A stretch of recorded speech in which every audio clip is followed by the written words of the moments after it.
अंगं हरेः पुलकभूषणमाश्रयन्ति भृङ्गाङ्गनेव मुकुलाभरणं तमालम् अङ्गीकृताखिलविभूतिरपाङ्गलीला माङ्गल्यदास्तु मम मङ्गलदेवतायाः।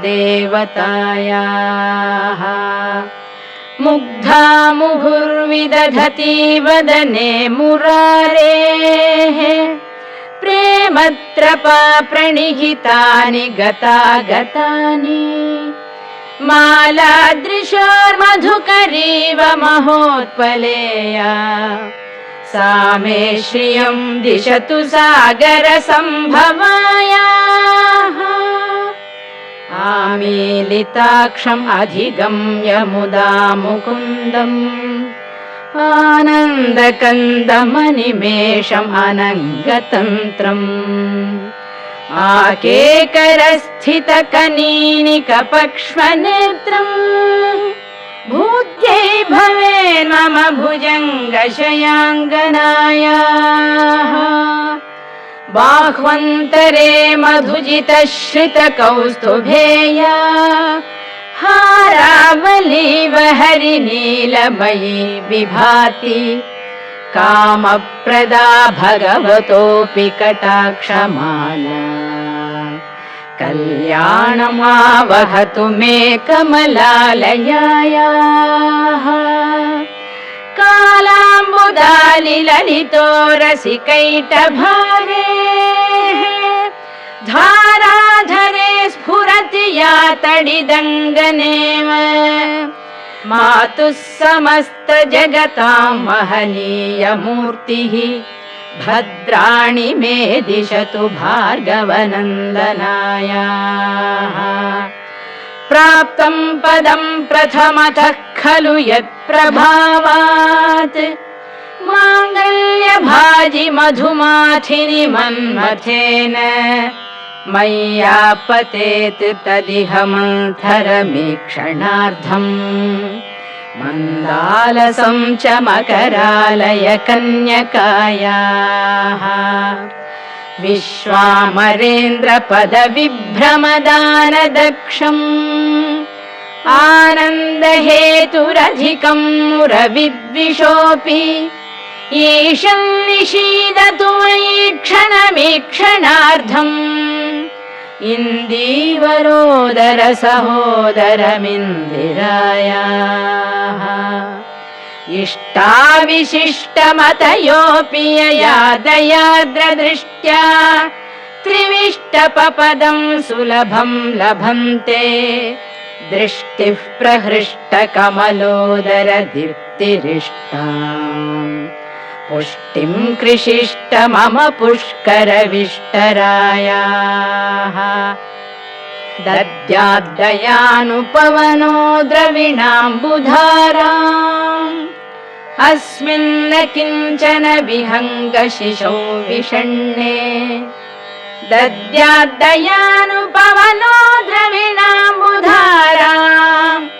अस्मिन्न किञ्चन विहङ्गशिशौ विषण्णे दुष्कर्म घर्ममपनीय चिराय दूरम् नारायण प्रणयिनी नयनाम्बुवाहः गीर्देवदेति गरुडध्वज सुन्दरीति शाकम्भरीति शशिशेखर वल्लभेति सृष्टिस्थितिप्रलयकेलिषु संस्थितायै तस्यै नमस्त्रिभुवनैकगुरोस्तरुण्यै श्रुत्यै नमोऽस्तु शुभकर्मफलप्रसूत्यै रत्यै नमोऽस्तु रमणीयगुणार्णवायै शक्त्यै नमोऽस्तु शतपत्रनिकेतनायै पुष्ट्यै नमोऽस्तु पुरुषोत्तमवल्लभायै नमोऽस्तु नालीकनिभाननायै नमोऽस्तु दुग्धोदधि जन्मभूम्यै नमोऽस्तु सोमामृतसोदरायै नमोऽस्तु नारायणवल्लभायै नमोऽस्तु हेमाम्बुजपीठिकायै नमोऽस्तु भूमण्डलनायिकायै नमोऽस्तु देवादिदयापरायै नमोऽस्तु शार्ङ्गायुधवल्लभायै नमोऽस्तु देवी भृगुनन्दनायै नमोऽस्तु विष्णोरुरसिस्थितायै नमोऽस्तु लक्ष्मी कमलालयायै नमोऽस्तु दामोदरवल्लभायै नमोऽस्तु कान्त्यै कमलेक्षणायै नमोऽस्तु बुद्धि भुवन प्रसूत्यै नमोऽस्तु देवादिभिरर्चितायै नमोऽस्तु नन्दात्मजवल्लभायै सम्पत्कराणि सकलेन्द्रियनन्दनानि साम्राज्यदानविभवानि सरोरुहाक्षि त्वद्वन्दनानि दुरितोद्धरणोद्यतानि मामेव मातरनिशौ कलयन्तु मान्ये यत्कटाक्षसमुपासनाविधिः सेवकस्य सकलार्थसम्पदः सन्तनोति वचनाङ्गमानसैः त्वां मुरारिहृदयेश्वरीं भजे सरसिजनिलये सरोजहस्ते धवळतमां शुकगन्धमाल्यशोभे भगवति हरिवल्लभे मनोज्ञे त्रिभुवनभूतिकरि प्रसीद मह्यम् भगवति हरिवल्लभे मनोज्ञे त्रिभुवनभूतिकरि प्रसीद मह्यम्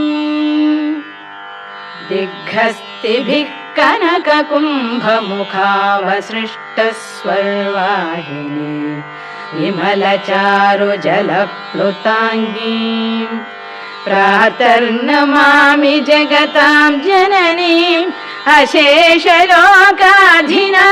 गृहिणीम् अमृताब्धिपुत्रीम् कमले कमलाक्षवल्लभे